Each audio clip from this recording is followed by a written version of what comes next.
اچھا بھلا دین کا لبادہ اڑا ہے، بڑے مذہبی ہیں، حاجی صاحب ہیں، نمازی صاحب ہیں، فلانے صاحب ہیں، بدتمیز ہیں، بد اخلاق ہیں، تلخ رویہ ہے، سارے کپڑے مذہب کے پہنے، لیکن ان کا رویہ، ان کا لب و لہجہ وہ توہین آمیز ہے۔ آپ نے مذہب کا لباس پہن لیا ہے، اس کا مطلب ہے آپ آزاد ہیں، جس کی مرضی آپ بے عزتی کر دیں۔ بعض لوگ دینی ہو کر، مذہبی ہو کر، نیکی کا نام لے کر وہ بدتمیز ہوتے ہیں، بد اخلاق ہوتے ہیں۔ آپ پوچھ لیں جا کر کے ان کے اہل خانہ سے اور ان کے ساتھ رہنے والے لوگوں سے کہ ان کا رویہ ٹھیک نہیں ہوتا، تو کیا یہ نمازیں، یہ روزے، یہ حج، یہ زکاتیں، یہ عبادتیں، یہ تسبیحیں، یہ خیراتیں یہ بڑی نفع بخش ہوں گی؟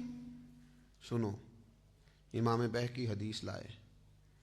نبی پاک علیہ السلام کی خدمت میں عرض کیا گیا، یا رسول اللہ، ایک عورت رات کو نفل پڑھتی ہے، دن کو روزہ رکھتی ہے، ساری رات نفل پڑھتی ہے، اتنی عبادت گزار ہے،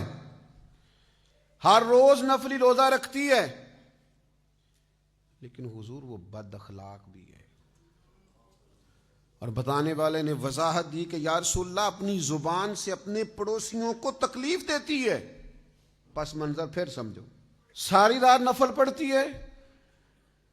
ہر روز دن میں نفلی روزہ رکھتی ہے، یہ معیار اور یہ سٹیٹس ہے اس کی عبادت کا، لیکن حضور بد اخلاق ہے، اپنی زبان کے تیروں سے، اپنی زبان کی تلخی سے اپنے پڑوسیوں کو تکلیف دیتی ہے۔ دو چیزیں آ گئی نا مقابل، یعنی نفل بھی ہیں اس کے پاس اور صدقات و خیرات بھی ہیں، اور ڈیلی کی بنیاد پر ہیں، اعمال حسنہ کا، نیکی کا، نوافل کا، کثرت خیرات کا ذخیرہ موجود ہے، لیکن اس کے ساتھ دو باتیں یہ ہیں کہ بد اخلاق ہے، زبان سے تکلیف دیتی ہے۔ اب ان دو باتوں کو سامنے رکھ کے رزلٹ بیان کرنا ہے مدینے والے محبوب نے، نبی کریم صلی اللہ تعالی علیہ وسلم نے۔ یا رسول اللہ صلی اللہ تعالی علیہ وسلم، آپ نتیجہ بیان فرمائیے کیا ہے؟ تو کوئی دیر نہیں کی میرے محبوب نے، حضور فرمانے لگے، وہ عورت جہنمیوں میں سے ہے، دوزخیوں میں سے ہے یہ بی بی، ساری رات نفل پڑھے پھر بھی، سارا دن روزہ رکھے پھر بھی،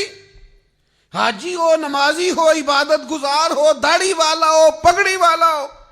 فلانی جماعت کا، فلانے کا نمائندہ، فلاں فلاں فلاں، کچھ بھی ہو، میرے کریم نے فرمایا اگر بد اخلاق اور بدتمیز ہے تو دوزخیوں میں سے ہے۔ اس کا کیا مطلب ہوا؟ آپ توہین آمیز رویہ اختیار کریں، لوگ آپ کے شر سے پناہ مانگتے پھریں، سب کچھ ہے، اخلاق نہیں ہے۔ اگر آپ کے پاس اخلاق نہیں ہے تو آپ کے پاس کچھ نہیں ہے، آپ بیکار آدمی ہیں، آپ خالی آدمی ہیں، اس لیے کہ ہم اس رسول کے ماننے والے ہیں جن کا رب کہتا ہے وَإِنَّكَ لَعَلَىٰ خُلُقٍ عَظِيمٍ۔